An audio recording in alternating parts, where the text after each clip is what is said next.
evening to you, and thank you so much to Tamara and to Cecily for the introduction. I will start by sharing my screen and also acknowledging that I am in unceded Tongva land, otherwise known as Los Angeles in California, specifically in East LA. And I will focus on a recent body of work that's called Fuel to Fire, and that I presented in the Sharjah Biennial last year, and that is the foundation for a body of work that is looking at how eco-social transitions are happening across the Americas and the world, looking at how we have historically and also how we keep on related to minerals, isn't it specific? This presentation is called Destellos en la Tierra, or Scintillae on Earth. And I will start by showing this image of the Bustamante furnaces in the mercury mines of Almaden in Castilla-La Mancha in Spain. So this mine of Almaden has been the most profuse mercury mine. Actually, it has the largest deposits of cinnabar, which is this red stone that when you process and roast, let's say, you obtain the quicksilver, the mercury, the liquid mercury as we know it. And the mines of Almaden, and actually you see the furnaces that were built in the 1600s, in the late 1600s, to actually roast that cinnabar and produce the liquid quicksilver or mercury.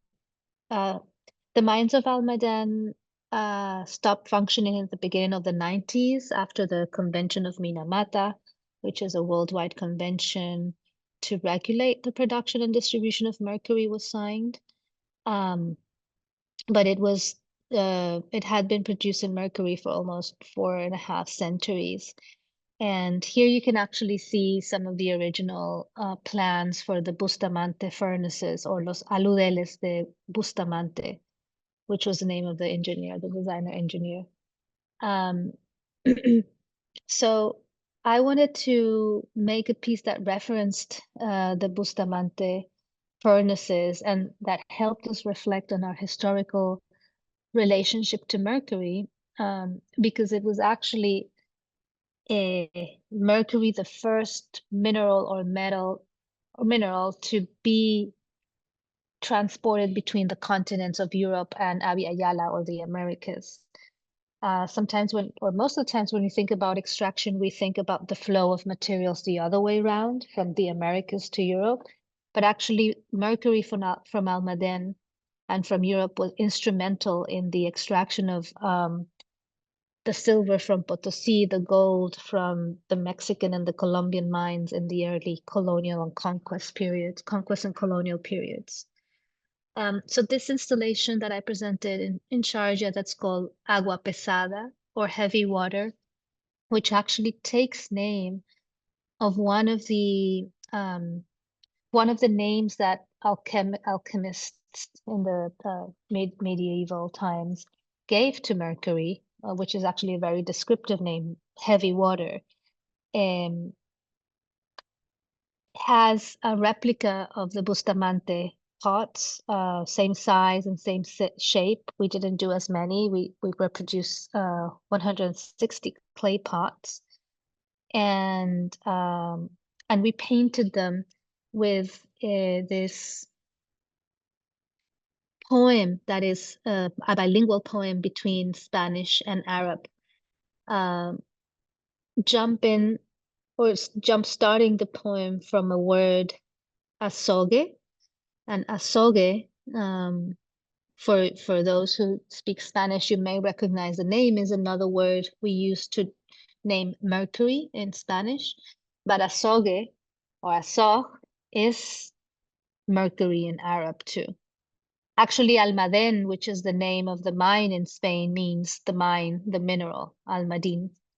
So there's a lot of, as you may know, touching points between the Arab and the Spanish language.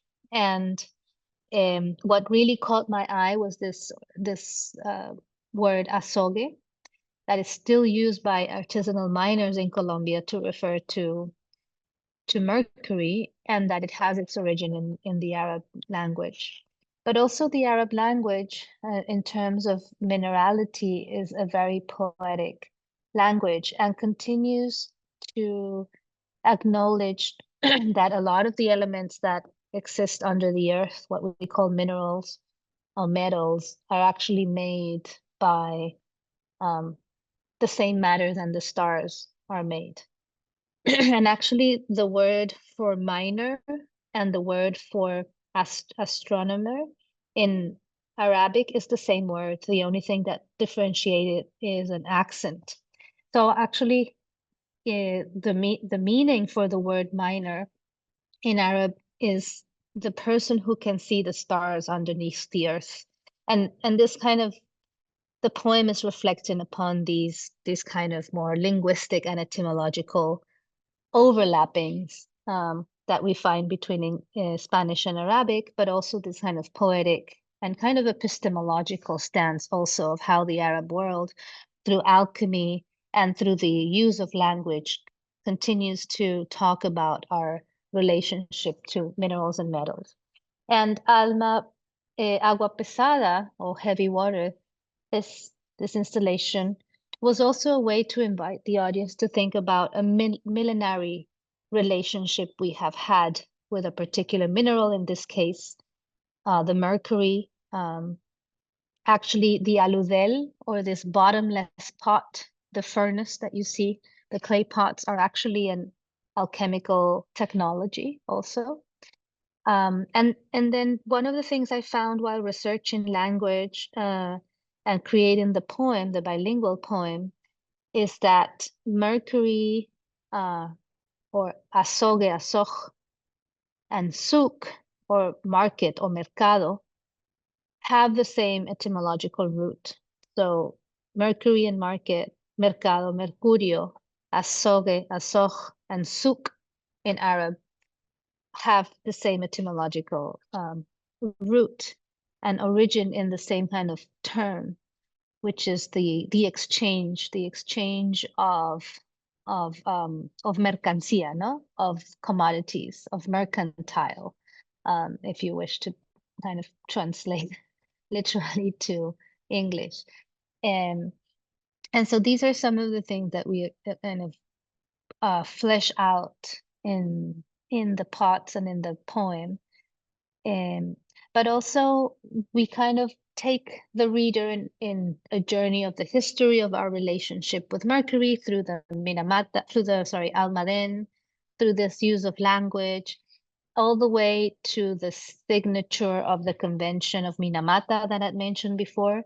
Minamata is the popular name that is given to hydrarchia, which is the mercury. When the body gets poisoned by mercury, that's the name of the illness, hydrarchia or Minamata illness or Minamata disease. And this name was given after a bay in Japan that in the 40s was the recipient of industrial dumping that filled the bay with mercury, the fish that live in the bay with mercury, and consequently the population started to eat this fish. The Minamata disease has a terrible consequences of the body. It destroys the nerves. So you start to tremble and you start to lose control over your body, and eventually you die too. It passes through the uterus, so children of mothers with Minamata disease born completely deformed and with the disease as well. And it was the first time a population, one of the first cases in the world where a population got together and sued a company as a community to bring justice and to stop the illegal dumping of mercury into the water. So the poem also speaks about the Minamata Convention.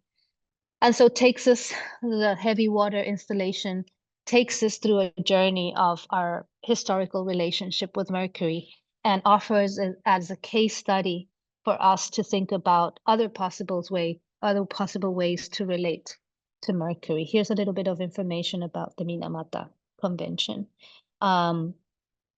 It's the first global multilateral environmental agreement that entered into force in 2017 and is actually legally binding. However, there's still some countries that have not adhered to it. China, for example, is a country that has not signed the Minamata Convention. So here's a translation of the poem in English, but I won't stay too long there. So another piece of this body of work, another series, is a series of drawings that take the name from this report published by the World Bank in 2020. Excuse me. The report is called Minerals for Climate Action, the Mineral Intensity of the Clean Energy Transition. For me, the title is already an oxymoron. There's no mineral intensity that can be clean. There's no clean mining at all. So the series is called The Mineral Intensity and reflects upon this report that establishes that the 17 minerals will be exploited from here to the 2050, to the decade of the 2050s, at a 500% rate, an increase of a 500% rate of what is being exploited today to to uh, to supply the demand of this, what is called critical minerals or rare earth minerals, the demand of these critical minerals for the energy transition, or what the report calls the mineral intensity of our future, right? It foresees our future as a mineral intense one. So all these are minerals that go to supply the technologies of wind, solar, hydro, geothermal, energy storage batteries, nuclear, and also conventional energy technologies. And so out of these, after reading the report, I started doing this series of drawings. These are color pencil over paper that I first did a portrait of the first 6 or 7 minerals. So this is the drawing for cobalt. It always includes images of the labor entailed in the extraction or the processing of this mineral. It entails the landscapes of extraction and, of course, the technologies they are used for. So you will see kind of those vignettes or images repeated. There's always also a little mappa mundi somewhere hidden in the drawing with red highlights of where the largest deposits of these minerals are. So this on the left, you see the drawing for aluminum, and actually it has some aluminum foil on the top corner. On the right, you see the drawing for copper. So it's used in solar panels and also connecting and transmission cabling. This is a detail for the aluminum drawing for the copper. And if you see, a lot of the deposits continue to be in what we call the global south. Some of them in the north, like here in North America, the Southwest has large deposits of copper, mostly in indigenous lands or indigenous reservations. So what we would call the Souths in the north. This is a close-up for graphite and the whole drawing. So these drawings are kind of yeah, imagining how that future intensive that the World Bank proposes and foresees in this report that they published, and is showing this kind of speculative visuals of how this future may look if we continue in this path, and kind of agreeing with this sort of green clean transition rhetoric that is being imposed on us. Here we have a lithium drawing. Um, it has this kind of more triangular composition to refer to the lithium triangle that exists in South America between Bolivia, Argentina, and Chile. But it is also an image of a picket line of the Thacker Pass resistance that is happening right now in Nevada, where they already broke ground for this massive lithium mining in indigenous lands. Um, This is a drawing dedicated to silver. Here we see actually the mountain of Potosi, which is a very infamous mine that was extracted since the early conquest and colonial periods and continues to be extracted today. And of course, the solar panels kind of reflect in that reality. And this is the newest one, the gold image. That also has this kind of gold gilding in the paper. And here, the scene of the bottom is this large illegal gold mining, which are seen so common across the Americas, or at least in Latin America, Colombia, Brazil. And so you have illegal miners coming in with medium-sized to large-size equipment like dredges and excavators opening pit holes into the ground. And it's interesting, and I wanted to include images of labor in all these images, also to reflect, and this is something I didn't mention in the agua pesada, in the clay pots installation. Almaden, the mine of Almaden, was and continues to be one of the most toxic sites on Earth, precisely because, as you may know, mercury is hugely toxic to the human body and to any living body. So people who worked in the mine would work for a maximum of 5, 6 years and they would die. And so a lot of forced work was introduced and established in this mine. And we could say that is one of the first examples in terms of our history of mining the earth. No, there's been forced work and enslaved people all across our humanity's history. But in terms of mining history, Almaden really makes a mark because children, teenagers, sick people coming out of hospitals, uh, prisoners were forced to work in Almaden to the extent that there was a nickname for people who worked in Almaden that was the forzados.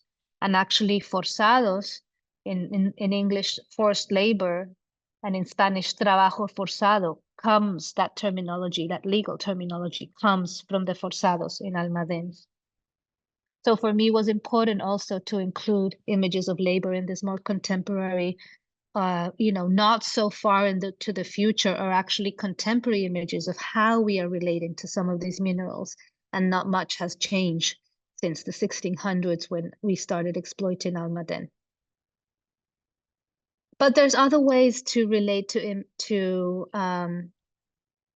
minerals. And this is a document, the Manifesto for an Ecosocial Energy Transition from the Peoples of the South. This is a document that is online that I invite you all to consult. It's been translated. The original is in Spanish, but there's translation to Portuguese, to French, to English, and to other languages. And this manifesto that was published in the late 2022, if I'm not wrong, it's a collective writing from different organizations, public intellectuals, writers from the South, demanding that an energy transition can be thought and can be embodied outside a green capitalist framework, and demanding too that any sort of transition needs to entail a more transversal approach to that transition, that it can not only be an energetic transition, but that a true ecosocial transition entails a revision of how we grow, produce, distribute, and consume food, for example, which is our first source of energy, food. that it entails a different approach to transportation, that it entails a communitarian and grassroots approach to the production of energy, because otherwise, and they kind of uh, highlight this issue, we will continue in the South to be the energy slaves from the North, right? So if you think about the current previous extractivist um, period in which we find ourselves, which is the fossil fuel extraction, right? That's our main source of energy, fossil fuels. It is us in the South who carry the brunt of that extraction. The countries in the South are certainly not the main polluters in our world, but we are suffering the brunt of climate change, extreme weather conditions. You can see what happened the last 3 weeks in Rio Grande do Sul in Brazil, where the whole city of Porto Alegre was inundated and underwater, and so on. So, if we continue the path that Almaden established and that the World Report foresees for our mineral intensive future, us in the South, we will continue to supply the raw materials, the raw minerals for these green capitalistic, transition, what they call clean transition, which is not clean at all, but it just actually reproduces structures of colonialism and extraction. And so the other couple of pieces in this body of work reimagine and remember other ways of relating to minerals. And the first series that reimagines this is this series of amulets where I build this little handheld sculptures. They're all very small. You can hold each of these that you see in the palm of your hand, that are constructed and made with the exact same elements and minerals that were listed in that World Bank report. So also thinking about how historically artists, we have produced magical objects, and it seems like in contemporary art we have forgotten the magical possibilities or the protected possibilities of object making, right? Amulets being specifically a kind of jewelry or element that we carry to protect, right? Or to offer protection. So these amulets are inspired, their form are inspired in Middle East amulet traditions, though there's amulet traditions all over the world. We certainly have a large one in the Americas, but because this was first presented in the context of the Arab world, I was very much focusing the production and the shape, some of the shapes on that Middle East tradition. And they are forced to protect ecosystems where intensive mining of minerals are threatening local biodiversity and cultural diversity. Again, these amulets propose the possibility for contemporary art to consider the occult, the magical, as a form of knowledge and as a tool to realign humans' relationship to Earth. So these are a pair of tongues sculpted out of aluminum, and they hang in space. They create a little portal to enter the space. Their name is Natural Eloquence.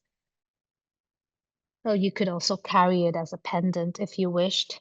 And this is inspired by when people passed in the Middle East, they would be buried with a tongue made of jade, of gold leaf, or other minerals, and that this tongue would be placed over inside their mouth before they were buried, so people could talk their way through the passage to the next life or to the next world. And think about the difference of, like, for example, Greco-Roman traditions or more Western traditions, where actually 2 coins or pennies were put in each eye, so you could pay the boatman to cross you over, no, to the next world or to the next life. So different, no, from paying to actually negotiating and talking your way through. It already talks about very different epistemologies and approaches to Earth, right? And also how these very early traditions establish also relationships market-wise, or how you relate to death or to, any sort of situation in life. Nazar is actually this is carved like a carved piece with a patina that is kind of encrusted in this nickel ore, raw nickel ore, and it has this multiple eyes. As you may know, here in the Americas too, we have a lot of amulets against the evil eye, but that's especially very potent, the evil eye, and all the amulets against the evil eye in the Middle East. And this one I found is really beautiful because instead of one eye, it has multiple eyes, and I really like that. So this is a little against the evil eye, against the like following that tradition. This is carved after traditional protection towers or like vigilante towers in the Emirates. Borj is the tower, is the word for tower in Arab. And it's carved of solid graphite, a solid piece of graphite. This is a piece of cobalt, some pearls from the region, raw copper, and it's this kind of hanging pendant. This is a little copper box that is encrusted with lithium quartz, and inside also it holds lithium quartz. It's called Lithium Belongs to the People. And it's inspired by these little Quran holders, or sometimes we also have these little boxes that hold tiny Bibles or tiny Qurans. You know, they're supposed to hold the sacred verb, the sacred words. This is a pin, a call from Earth's womb, with a cobalt disc engraved with a symbol of the womb of the uterus, which is this labyrinth from the Pueblo people. It's an amulet for child minors or children who are forced into mining labor. Postponing the end of the world is like has the shape of a hourglass, but instead is filled with raw gold. It doesn't take any time. Oh, it doesn't count any time. It just has this gold that passes from one side to the other. And then this kind of ceiba tree, this huge tree, abuelo, grandfather tree that offers shades and protects us and is a sacred element. And this is the way they're installed. They're installed in these very like sleek black acrylic boxes and mounts and pedestals. Thinking about the contrast of the materiality of the mineral against this kind of very plastic petroleum based oily surface. And this is an image of how they look installed in space. And the other, so yeah, this amulets, the series of amulets is what I said, like just speculating and remembering and thinking about other ways, how, maybe more ritual ways that we can relate to these very minerals. You know, and I'm not a romantic. I understand that we all want to charge our phones, that we all need this technology in one way or another. So it's not about um, erasing the possibilities that technology offers us or saying, oh, we have to return to a time where, you know, we don't have phones, we can't charge our computers. It's not about that. I think it's more the invitation is to think about possibilities of degrowth, so of a transition. That's why we call it an ecosocial transition. This is not going to be an immediate change. It's going to imply a changes and periodic and transitional changes that can allow us build other worlds.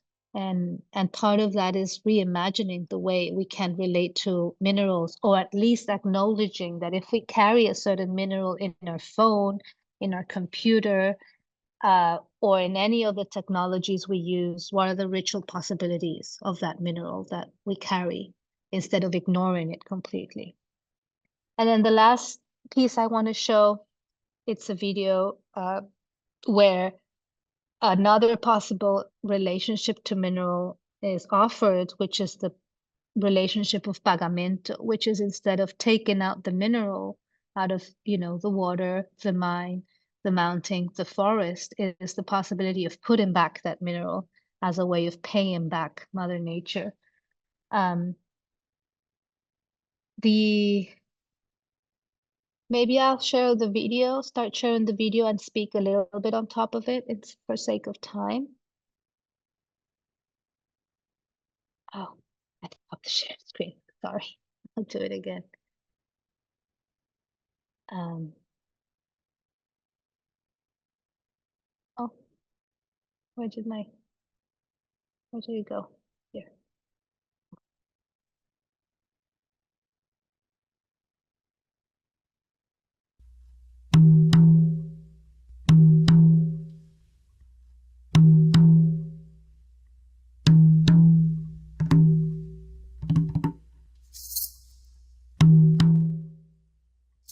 Can you hear me speaking over the video? If you can just say yes, because I Yes. can. Okay, great. So in this video, what we film is a very, very personal ritual of pagamento. Pagamento in Spanish means payback, and it's a fundamental ecological and economical protocol from many original people, native people across the Americas. You do pagamento, you do, and it's different from an offering because a pagamento is something that you do periodically to pay back the sustaining um, possibilities that a certain ecosystem or Mother Earth offers us, and the sustaining nature of nature itself, if you wish. So, for example, a very one of the pagamentos I like a lot happens here in the Pacific Northwest. After the salmon run, the biggest, most beautiful, and fattest salmon is opened and put in this beautiful basket of pines and then returned to the river, right? And the same happens with some of the best fruit that you harvest. You put it back in the altar, you pay it back. Or when you grab medicinal herbs from the land, you sprinkle tobacco over that piece of land to pay back. And there's many different pagamentos and rituals. So this down a little bit. There we go. Uh, so this gold that you see here is actually raw gold that I have been purchasing from artisanal miners during field work across the Americas from Brazil and from Colombia. And I had done already some pieces with this gold. I had done the amulet that you saw and other films, um, filming the raw gold, and I had kind of hold on to this gold for a number of years, and I realized that it was time to pay it back. That I had already accumulated a number of cultural capital with it, right, with by doing the works, and um, that it was time to pay it back, that it didn't make sense that I was speaking about all these other things in my work and that I was still holding on to this gold. So we decided to pay it back in honor of a particular mountain in Colombia that's called Santurban. And for me, it was important to dedicate this pagamento to Santurban because Mubadala, which is a state company for the United Arab Emirates, want to exploit the gold in Santurban in Colombia. So for me, it was important to showcase and to premiere this film in the United Arab Emirates because while the company, the state company there wants to take gold out of my country, what I'm doing in this gesture is to put it back, right? So to kind of counteract that extractive gesture in this, I guess, more poetic and symbolic way. But for me, also, the pagamento meant also paying back in a very personal way this gold. And I say that the pagamento is a fundamental ecological and economical protocol, and actually, ecology and economy has the same etymological root, which is oikos, which means home.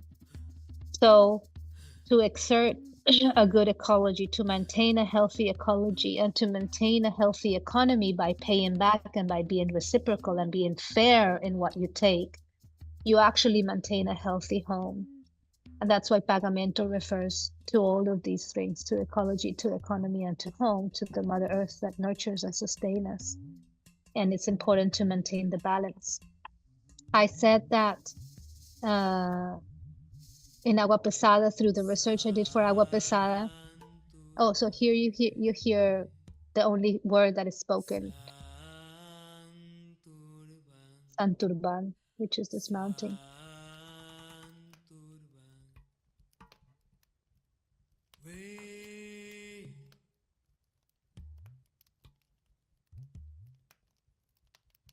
Mm. I was saying that pagamento is also important to maintain an ecological balance. The Arab epistemology or the ancestral Arab epistemology that understood that the miners are those that can see the stars in the earth or the scintillation of stars in the earth. Well, they're not the only ancestral nation that understand this.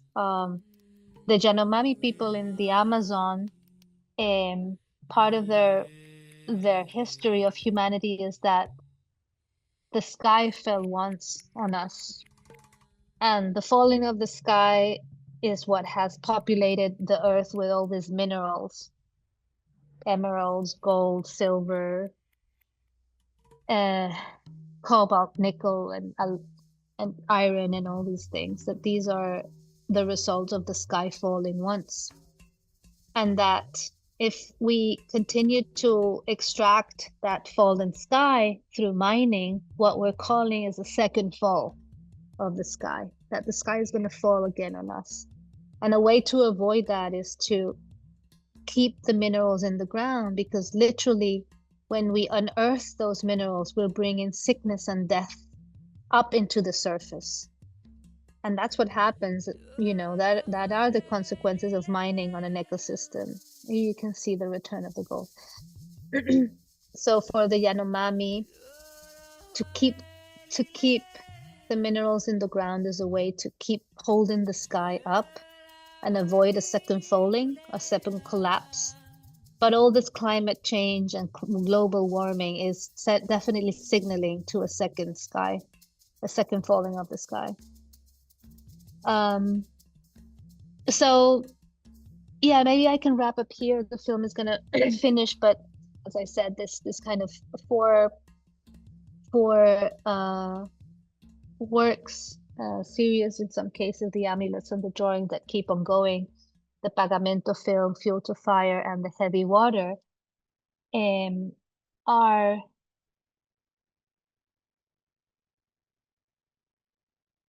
are the first four works of this new body of work that I call We Place Life at the Center. And these four works are really kind of the works that are the research and the foundation of the work I'm doing now, which is looking at how different communities across the Americas are embodying an eco-social transition. So for me to engage now, where I'm at now is more in a process of collaboration and interaction and field work with communities who are embodying these transitions. But for me to be able to start that field work, I had to inform myself and understand really what has been the historical relationships we have had with metals and with minerals. What are the different approaches to those futures? Either on one side, a corporative World Bank view of the mineral intensive future, on the other side, a future that entails a remembering of ancestral ways of relating to minerals, a relationship that entails reciprocity and understanding the consequences of kind of infinite extraction, which is not true. There's no infinite extraction. It's like it's coming to an end, I guess. Um, but yeah, let's say that these are kind of the foundation of the work that I'm doing right now, which is kind of more field work, collaborative and community driven. So, so yeah, maybe I can open it to the questions. I'll be happy to receive any comments or questions or yeah. And and apologies again for the late start. Thank you for your patience.